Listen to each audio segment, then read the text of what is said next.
Hello everyone, hope so you are doing well.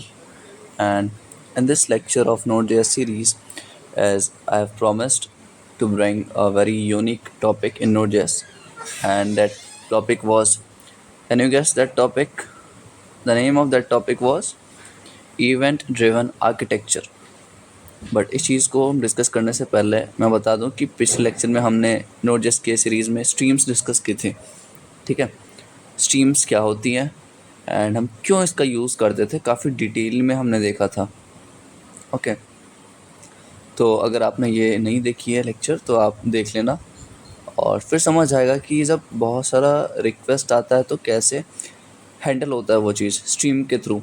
ठीक है, जब भी आप लाइव स्ट्रीमिंग करते हो तो ये कॉन्सेप्ट आप अपने दिमाग में रिपीट करते रहना कि जब भी आप लाइव स्ट्रीम करते हो, चाहे यूट्यूब पे करो या कहीं और पे करो, तो इंटरनल प्रोसेस क्या होगा उस चीज़ का. ठीक है, इंटरनल प्रोसेस क्या होगा. ओके, एंड इसके टाइप्स के बारे में हमने फिर डिस्कस किया था कि कितने टाइप्स के होते हैं, एंड जिसमें से 4 टाइप्स हमने डिस्कस की थी: readable, writable, duplex and transform. Okay, and इस चीज़ का इम्प्लीमेंटेशन मैंने नहीं किया, बट नेक्स्ट लेक्चर में इसका इम्प्लीमेंटेशन हो जाएगा. एंड देयर आफ्टर स्ट्रीम्स की हमने कुछ इवेंट बताई थी. स्ट्रीम्स में क्या होते हैं, इवेंट होते हैं, एंड उस इवेंट का काम रहता है एक इवेंट एमिट करना. ओके, एक इवेंट एमिट करना, वो कांस्टेंट टाइम पे वो इवेंट एमिट करेगा. ठीक है, तो ये सब जो हैं हमारे types, readable, writable, duplex and transform, ये टाइप्स हैं स्ट्रीम्स के. इनका काम क्या रहता था, इवेंट्स एमिट करना.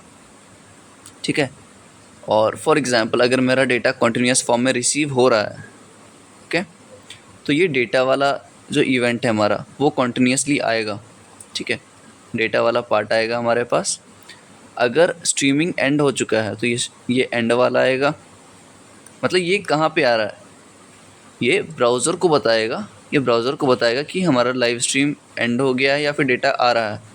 ठीक है, ये ब्राउज़र को बता रहा है. एंड थर्ड, एरर, कोई चीज़ अगर प्रॉब्लम है तो एरर आएगी. और अगर आपका स्ट्रीम ख़त्म हो गया है तो ये फिनिश वाला इवेंट आएगा. तो इसको क्या बोलते हैं, इस चीज़ को हम इवेंट्स बोलते थे पहले. ठीक है, इवेंट्स. तो अगर आपने ये नहीं देखा तो आप देख लेना, मैं ज़्यादा डिस्कस नहीं करूँगा इस चीज़ पे. आ जाओ नीचे. आज जो हम देखेंगे वो तो बता ही दिया मैंने ऑलरेडी. स्टार्ट किया जाए. क्या देखना है हमें, event driven architecture. Event driven architecture, इस चीज़ की आवश्यकता हमें क्यों पड़ी, इवेंट ड्रिवन आर्किटेक्चर. इवेंट का मतलब बताओ, हर चीज़ को तोड़ तोड़ के सीखो. इवेंट का मतलब कोई एक छोटा सा ऑपरेशन, स्मॉल ऑपरेशन बोलो इस चीज़ को. ठीक है, इवेंट का मतलब स्मॉल ऑपरेशन. ओके, और we can also see it as like small process. Done. Driven का क्या मतलब होता है, तरीका. अगर हिंदी में बोलूँ तो इसका मतलब होता है इवेंट ड्रिवन. ठीक है, इवेंट के बेसिस पे, इवेंट के साथ. ठीक है, ऐसा कुछ भी बोल सकते हो. आर्किटेक्चर का मतलब एक स्ट्रक्चर, मतलब स्मॉल ऑपरेशंस. ठीक है, स्मॉल ऑपरेशंस को कैसे आप स्ट्रक्चर के हिसाब से डिस्क्राइब करते हो, उसको हम क्या बोलते हैं, इवेंट ड्रिवन आर्किटेक्चर. ठीक है, अब इसके डिटेल में घुसते हैं, आ जाओ. तो सबसे पहले आपको ये जानने की आवश्यकता है, या आप लोगों को पता भी होगा कि सॉफ्टवेयर डिज़ाइन पैटर्न. ठीक है, अगर मैं बात करूँ किस चीज़ की, सॉफ्टवेयर डिज़ाइन पैटर्न्स, तो ये दो तरीके के होते हैं. ठीक है, पहला होता है, मैं इधर कर लूँ थोड़ा सा. पहला होता है हमारे पास, क्या पता है आपको क्या, एक होता है मोनोलिथिक. सेकंड क्या होती है हमारे पास, माइक्रो सर्विस. इसमें क्या होती है, माइक्रो सर्विस. ठीक है, मैं एकदम बेस से ले जा रहा हूँ आपको कि आवश्यकता क्यों पड़ी हमें ईडीए की. इसको हम क्या बोलते हैं, इसको हम EDA बोलते हैं, EDA, इवेंट ड्रिवन आर्किटेक्चर। तो अगर इंटरव्यू में पूछे what do you mean by EDA, तो आपको समझ आनी चाहिए इवेंट ड्रिवन आर्किटेक्चर की बात हो रही है। ठीक है, तो अपन सॉफ्टवेयर डिज़ाइन पैटर्न्स की बात कर रहे हैं। देखो, जो भी हम सॉफ्टवेयर बनाते हैं ना, उसको मैं थोड़ा सा इरेज कर लूँ ऊपर वाले का। ठीक है, ये आप देख लेना अपने हिसाब से बाद में। जब भी हम कोई सॉफ्टवेयर बनाते हैं, जब भी हम कोई सॉफ्टवेयर डिज़ाइन करते हैं, तो उस चीज़ के दो तरीके होते हैं, दो प्रोसेस से हम सॉफ्टवेयर को बना सकते हैं। Let's say I am making a website, मैं एक वेबसाइट बना रहा हूँ। ठीक है, तो इस वेबसाइट को हम दो तरीके से बना सकते हैं। मोनोलिथिक में क्या होता है और माइक्रो सर्विस में क्या होता है। पहला चीज़ ये बताऊँ कि मोनोलिथिक जो होता है वो स्मॉल प्रोजेक्ट्स के लिए होता है। स्मॉल प्रोजेक्ट्स, ऐसा प्रोजेक्ट जो ज़्यादा कॉम्प्लेक्स नहीं है, कॉम्प्लेक्स नहीं है। ठीक है, और माइक्रो सर्विस जो होती है वो लार्ज प्रोजेक्ट्स के लिए यूज़ होती है, लार्ज प्रोजेक्ट्स, और वो बहुत ही कॉम्प्लेक्स रहती है। ठीक है, तो ये डिफरेंस देखा। लेकिन मोनोलिथिक और माइक्रो सर्विस होती क्या है। मोनोलिथिक में हम क्या करते हैं ना, ध्यान से समझना इस चीज़ को। मोनोलिथिक में हम क्या करते हैं, मोनोलिथिक में ये चीज़ होता है हमारे पास कि जो आप कोड लिखते हो, ठीक है, आप जो भी फाइल बनाते हो यहाँ पे VS कोड में लेफ्ट हैंड साइड, इसकी कोडिंग, ठीक है, जो भी फाइल बनाया है अपने, ये सब साइड में क्या है, ये सब फाइल्स हैं, फाइल्स एंड फोल्डर्स जो भी आप बनाए उसको सारे का कोड, ठीक है, सब चीज़ का कोड आप एक सिंगल फाइल में लिखते हो। मतलब समझाता हूँ मैं, मतलब इंस्टेड कि आप अलग अलग सर्विसेज बनाओ, जस्ट अ सेकेंड, इंटरनेट का इश्यू आ रहा है थोड़ा सा।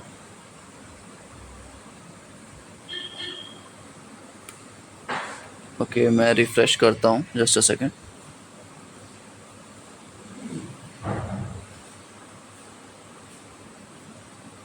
ठीक है, तो अभी हम क्या देख रहे हैं, EDA देख रहे हैं, और माइक्रो सर्विस एंड मोनोलिथिक में डिफरेंस देख लें, उसके बाद हम आगे प्रोसीड करेंगे। ओके, आ जाओ।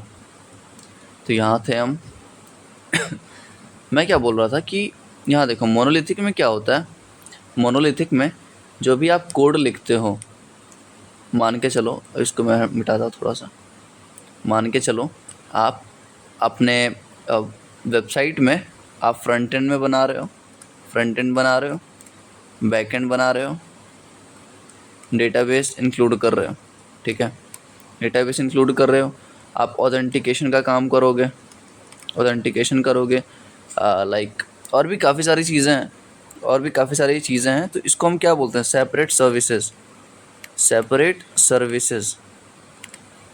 ठीक है, तो जब आप इन सब चीज़ों को एक ही फाइल में लिखोगे, मतलब इन सब का लॉजिक, जैसे डेटाबेस का लॉजिक, ऑथेंटिकेशन का लॉजिक, टोकन वेरिफिकेशन का लॉजिक, आप जब सेम फाइल में ये सबका लॉजिक लिखोगे ना, तो उसको हम क्या बोलते हैं, मोनोलिथिक। तो आप मोनोलिथिक का ज़्यादा डीप मीनिंग समझने की ज़रूरत नहीं है अपने को, बस इतना समझो कि जो चीज़ हम लिखते हैं वो एट अ सिंगल प्लेस लिखते हैं।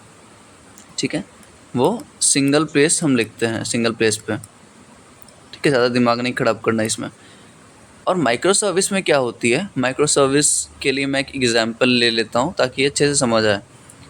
ठीक है, स्विगी की वेबसाइट देखी है आपने, वेबसाइट छोड़ो, स्विगी जो है, स्विगी या ऊबर ले लो, मैं क्या कर रहा हूँ अभी के लिए, ऊबर ले रहा हूँ। ठीक है, ऊबर क्या करता है ना, ऊबर हर एक चीज़ के लिए अपना सेपरेट सर्विसेज बना के रखा है। मैं इस चीज़ का समझाता हूँ क्या किया है इसने। ये ऊबर है भाई साहब, और इन्होंने कुछ किया है जो मैं बता रहा हूँ अभी। ये जो आप रेक्टेंगल फॉर्म में देख रहे हो, ये क्या है, टोटल्स ये सारी चीज़ें क्या हैं, इसको हम बोलते हैं सर्विसेज। इसको हम क्या बोलते हैं, सर्विसेज, सेपरेट सर्विसेज। ठीक है, ठीक है। तो ऊबर यहाँ सेपरेट सर्विसेज बनाए। आप बोलो किस चीज़ के सर्विसेज बनाए? देखो ऊबर का क्या है, ऊबर ओला ये सब जो आप सुनते हो ये सब क्या है, काफ़ी कॉम्प्लेक्स इसका जो इंटरनल स्ट्रक्चर है ना, जो भी आप एप्लीकेशन बोलो, वेब एप्लीकेशन, इसमें क्या है कि मान लो एक सर्विसेज हैं इसके कस्टमर के ऑर्डर लेने का, ऑर्डर मतलब रिक्वेस्ट, जो भी हम रिक्वेस्ट करते हैं ऊबर का वो एक्सेप्ट करने का। दूसरा करती है आपको लेट्स से रेटिंग पे काम, दूसरी सर्विसेज जो है वो रेटिंग पे काम कर रही है। तीसरी सर्विसेज जो है, और मैं ये बता दूं हर एक सर्विसेज पे अलग अलग टीम असाइंड होते हैं। चौथा कर रहा है आपका लेट्स से कुछ और ले लो कि सिक्योरिटी का, सिक्योरिटी पे काम कर रहा है कोई, अदर सर्विसेज, ठीक है। और भी कुछ ले सकते हो आप, पेमेंट्स कोई और देख रहा है, पेमेंट्स कोई और देख रहा है, ठीक है। तो हर एक सर्विसेज के लिए अलग अलग टीम असाइंड होती है इनके पास, ठीक है। ये ऊबर का मैं बता रहा हूँ, ठीक है। इसका थोड़ा सा मैं, किसका कॉन्सेप्ट है ये? ऊबर भाई साहब के हैं कॉन्सेप्ट, बीच में ऊबर है, ओके। तो हम क्या समझ रहे हैं कि हर एक सर्विसेज के लिए अलग अलग टीम असाइंड होती है और सब टीम का अपना अपना रोल है, ठीक है। सब अपने काम को देखेगी, इसके अलावा उसको दूसरे से मतलब नहीं रहने वाला, ठीक है। इतना समझ आ गया। तो ऊबर क्या कर रही है, ऊबर क्या कर रही है, अपना छोटा छोटा सर्विसेज बना रही है, बना नहीं रही है मतलब ऑलरेडी क्रिएट किया है, और इनके जो टीम मेंबर्स हैं वो अलग अलग सर्विसेज को मैनेज कर रहे हैं, ठीक है। तो जब हम ऐसा कुछ करते हैं ना, तो ऐसा जब करते हैं, मान लो ये ऊबर का वेबसाइट है, ऊबर का मुझे कोड करना है, तो मैं क्या करूँगा, सारे सर्विसेज का अलग अलग फाइल बनाऊँगा, ठीक है। सारे सर्विसेज का अलग अलग फाइल बनाऊँगा एंड हर एक सिंगल फाइल पे एक टीम रहेगी, हर एक सिंगल फाइल पे एक टीम रहेगी, सिंगल सर्विसेज पे एक टीम रहेगी, ठीक है।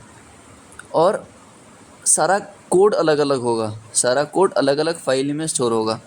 पहले हम क्या कर रहे थे, just a second,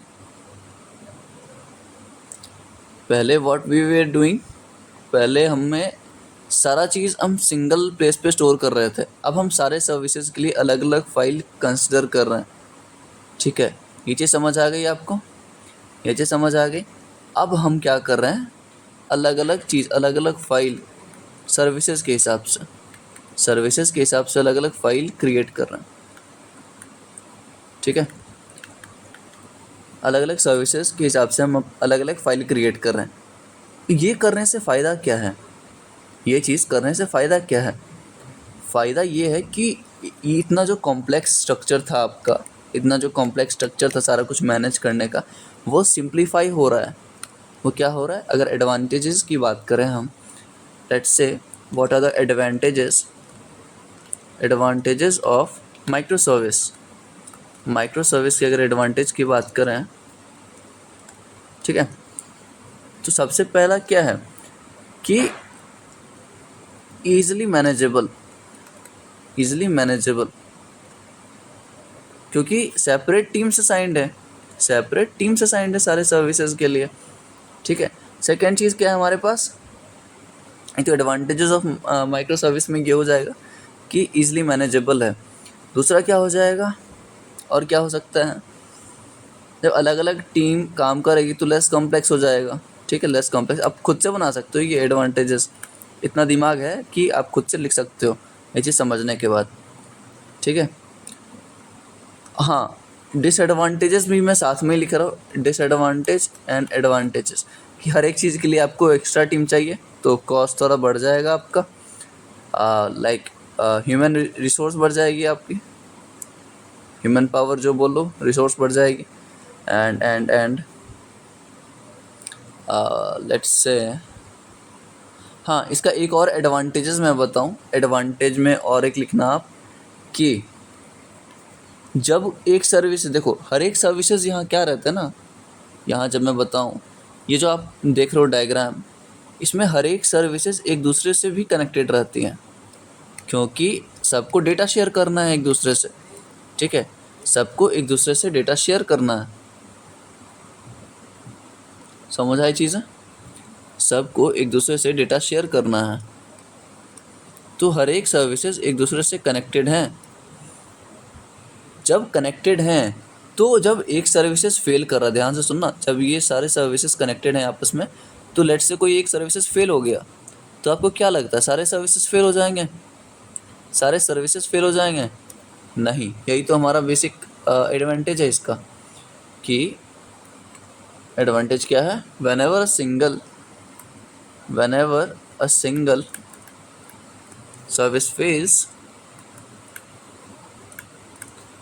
other services work efficiently। जब एक सर्विसेज फेल होगा लेकिन उस कंडीशन में भी दूसरी सर्विसेज जो चल रही हैं वो मस्त चलेंगे, ठीक है। मतलब अगर एक फेल हो गया हमारे पास तो बाकी अच्छे से चलेंगे। लेकिन सेम चीज़ अगर मोनोलिथिक में देख लो,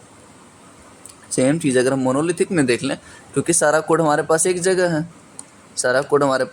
है, तो कोई एक भी फेल हुई अगर, तो ये पूरा कोड ही फेल हो जाएगा, मेरा कोड ब्रेक हो जाएगा, ठीक है। कोड फटना इसी को बोलते हैं, ठीक है। कोड फटने का मतलब कि आपने कुछ ऐसा लिखा है जो वर्क ही नहीं कर रहा, जिसकी वजह से आपका लोड ही नहीं ले रहा मेन कंपोनेंट, ठीक है। मेन कंपोनेंट आपका लोड नहीं लेता, उसको बोलते हैं हम कॉमन भाषा में कोड फटना। समझ आ गई चीज़ें? चलो, एडवांटेज डिसएडवांटेज देख लिया। अब आ जाओ ईडीए पे। अभी हमने क्या बात की? मोनोलिथिक एंड माइक्रो सर्विस के ऊपर। अब आ जाओ किस पे? ईडीए के ऊपर। ईडीए तो मैं अभी बात कर रहा था ऊबर के बारे में। तो ये रहा हमारा ऊबर, और इसके पास अलग अलग माइक्रो सर्विसेज हैं, राइट।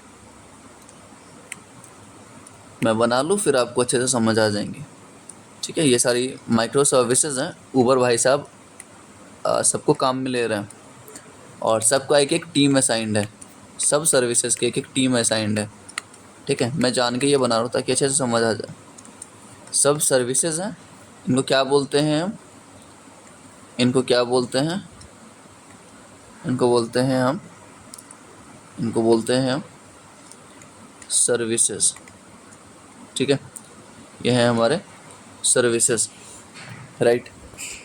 सब सर्विसेज के अलग अलग टीम असाइंड है, और ये सब सर्विसेज आपस में कनेक्टेड हैं। सारे सर्विसेज आपस में कनेक्टेड हैं, तो कोई एक भी सर्विस फेल करेगा तो दूसरा फेल करेगा क्या? नहीं, दूसरा इंडिपेंडेंटली मस्त चलेगा। समझ आ गई सारी चीज़ें? अब चीज़ें बिगड़ी कहाँ से?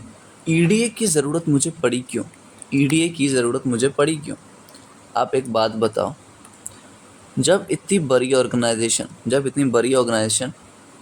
जो कि काफ़ी कॉम्प्लेक्स है, आपको क्या लगता है कि इस पे डेली के रिक्वेस्ट कितने जाते होंगे?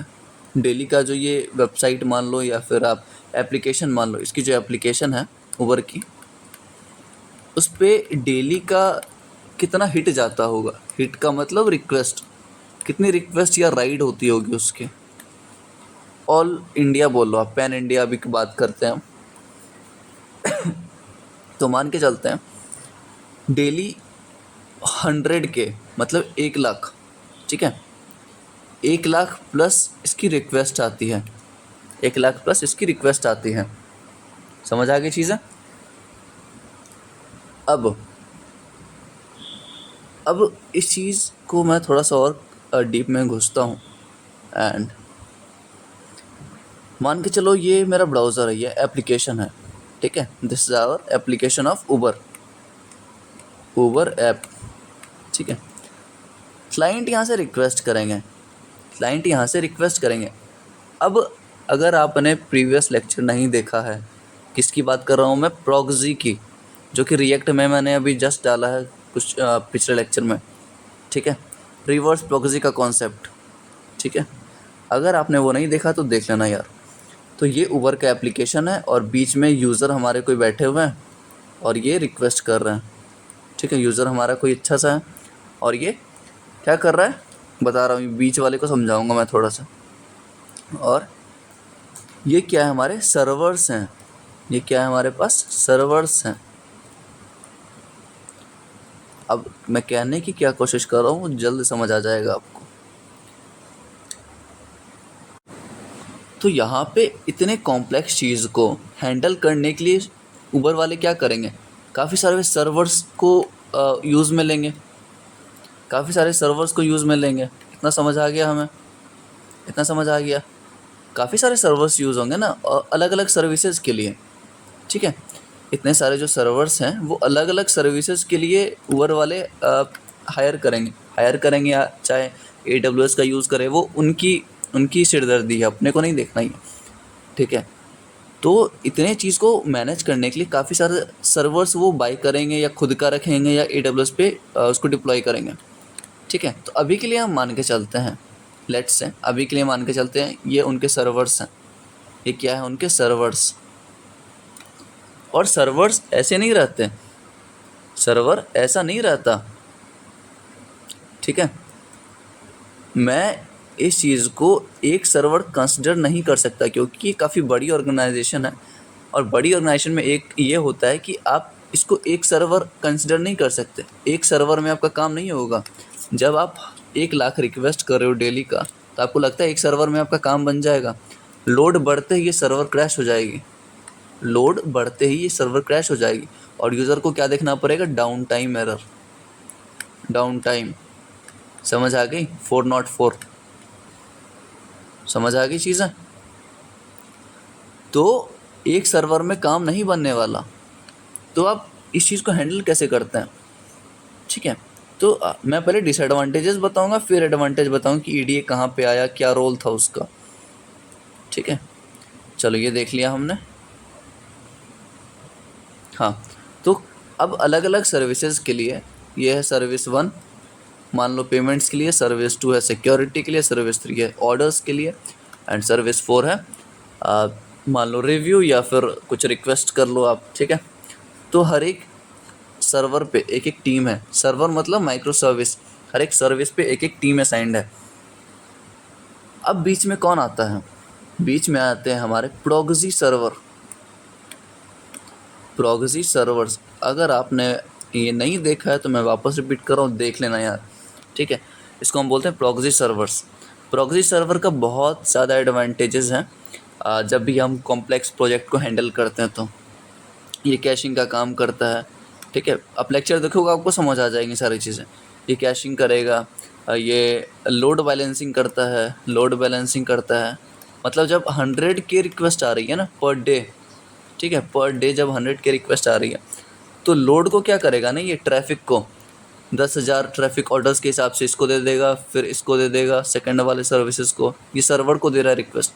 जब किसी क्लाइंट ने रिक्वेस्ट किया, कितने क्लाइंट है 100K, तो ये डिवाइड कर देगा, 10K इसको देगा, 10K इसको देगा, फिर 10K लेट से इसको दे रहा है, फिर ऐसे इसको, और फिर वापस से फर्स्ट वाले को, ठीक है 10K। तो ऐसे करके सारा गेम चल रहा है यहाँ पे। तो ये जितनी भी चीज़ें हैं ना, वो कौन करवा रहा है भाई साहब, वो प्रॉक्सी सर्वर करवा रहा है। प्रॉक्सी सर्वर का यही काम है, लोड बैलेंस करना, फिर कैशिंग करना। फायरवॉल, एज अ फायरवॉल ये काम करता है। फायरवॉल का कॉन्सेप्ट भी बताया है मैंने, पैकेट्स के फॉर्म में जो मेंटेन करता है, तो आप देख लेना, आपको समझ आ जाएंगे। तो अब दिक्कत कहाँ पे आई, अब दिक्कत आई कहाँ पे, प्रॉक्सी सर्वर को मैं थोड़ा सा हटाता हूँ, एंड अपने पास टाइम कम है, आई थिंक इसके 2 पार्ट बनेंगे, बट कोई ना, मैं बना दूंगा, ठीक है। प्रॉक्सी सर्वर आ गया, आप डायग्राम बनाते चलना। अब दिक्कत देखो, अब दिक्कत ये है कि इतनी ज़्यादा सर्विसेज हो गई, इतनी ज़्यादा सर्वर हो गए हमारे पास, ठीक है, इतने ज़्यादा सर्वर हो गए, सर्वर ये बढ़ते जाते हैं सर्विसेज के हिसाब से। अगर उबर की 50+ सर्विसेज हैं तो क्या पता वो 50 सर्वर्स को हायर करे, 50 सर्वर को बाई करे। समझ आ गई चीज़ें। तो जितनी ज़्यादा सर्वर्स होंगी ना, जितनी ज़्यादा सर्वर्स होंगे ना, उतनी ज़्यादा हमारी क्या होगी, लेटेंसी, उतनी ज़्यादा लेटेंसी होगी, ठीक है। लेटेंसी उतनी ज़्यादा होगी, परफॉर्मेंस उतना लो होगा, परफॉर्मेंस उतना लो होगा। तीसरी चीज़ें क्या होंगी, और स्केल नहीं होगा, हमारा स्केलेबल नहीं होगा। मतलब आगे आप देख रहे हो, अगर इसकी 100 सर्विसेज होंगी, 100 सर्विसेज होंगी आगे जाके फ्यूचर में उबर की, तो क्या लगता है ये सर्वर पे सर्वर बाई करते जाएंगे? ठीक है, आपको क्या लग रहा है ये चीज़? नहीं, ये वो कर ही नहीं सकते, ये काम ये कर ही नहीं सकते कि ये इंक्लूड कर रहा हूँ मैं। ठीक है, तो ये क्या करेंगे, ये फॉलो करेंगे ईडीए को। ईडीए क्या है? अब इवेंट ड्रिवन आर्किटेक्चर। अब आ गया हमारे पास इवेंट ड्रिवन आर्किटेक्चर। ठीक है, अब इसका मतलब क्या है? इसका मतलब क्या है? देखो, यहाँ पे वापस आते हैं हम। यहाँ पे हर एक सर्विसेज, ठीक है, ये सर्विस 1, सर्विस 2, सर्विस 3, यहाँ पे क्या होता था, सारे सर्विसेज आप लिख लो इस साइड में। सारे सर्विसेज क्या होते थे?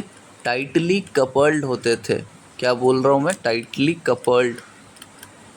आप इस बात पे गौर करना, इस वर्ड पे गौर करना। टाइटली कपल्ड का मतलब, कौन सर्विस क्या काम कर रहा है,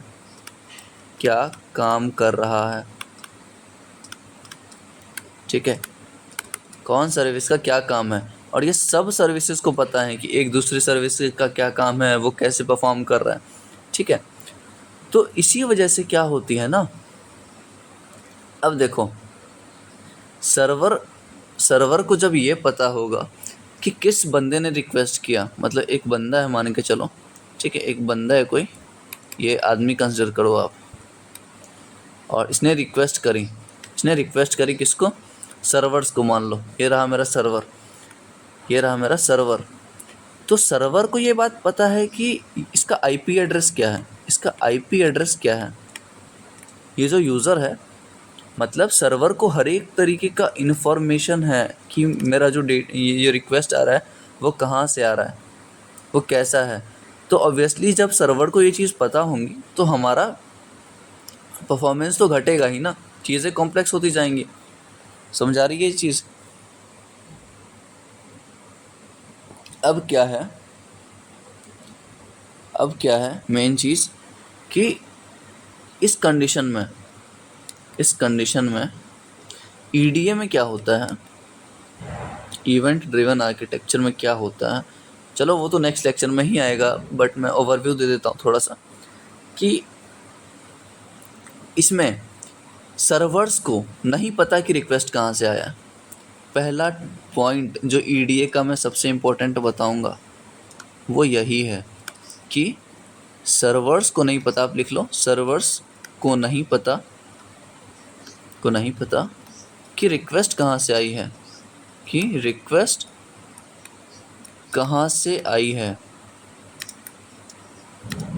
समझ आ गई चीज़ें कि रिक्वेस्ट कहाँ से आई है। ओके, अब इन डेप्थ मूव करने से पहले मैं बात करूँगा इसके कंपोनेंट्स की। जल्दी से देख लेते हैं थोड़ा सा, फिर इसको हम डिस्कस करेंगे नेक्स्ट लेक्चर में। Components of EDA. Event driven architecture में क्या होता है, हम इवेंट्स का यूज़ करते हैं। ठीक है, इवेंट्स को हम इलेबोरेट करेंगे नेक्स्ट वीडियो में, बट मैं अभी बता रहा हूँ अभी आपको। कंपोनेंट्स 3 होते हैं, ईडीए के 3 कंपोनेंट्स होते हैं। ठीक है, 3 कंपोनेंट्स की अगर मैं बात करूँ तो सबसे पहला होता है हमारे पास प्रोड्यूसर, ठीक है, दूसरा होता है कंज्यूमर, और तीसरा होते हैं हमारे भाई साहब ब्रोकर। अंडरस्टूड? समझ आ गई ये चीज़? ठीक है, समझ आ गई। तो प्रोड्यूसर क्या करेगा, इवेंट को एमिट करेगा। आपको याद है पिछले लेक्चर में लाइक स्ट्रीम्स वाला लेक्चर देखना, आपको समझ आ जाएंगी ये चीज़ें। ठीक है, प्रोड्यूसर क्या करेगा, इवेंट्स को एमिट करेगा। कंज्यूमर क्या करेगा, इवेंट्स को प्रोसेस करेगा। आप लिखते रहना, ये काफ़ी इंपॉर्टेंट है, इवेंट्स को प्रोसेस करता है। ब्रोकर क्या करेगा, ये मैं नेक्स्ट लेक्चर में बताऊंगा, क्योंकि ब्रोकर का जो कॉन्सेप्ट है वो काफ़ी ज़्यादा इम्पोर्टेंट है। ठीक है, तो कंपोनेंट्स ऑफ ईडीए हम नेक्स्ट लेक्चर में देखते हैं। ओके, चलो नेक्स्ट लेक्चर में बात करते हैं।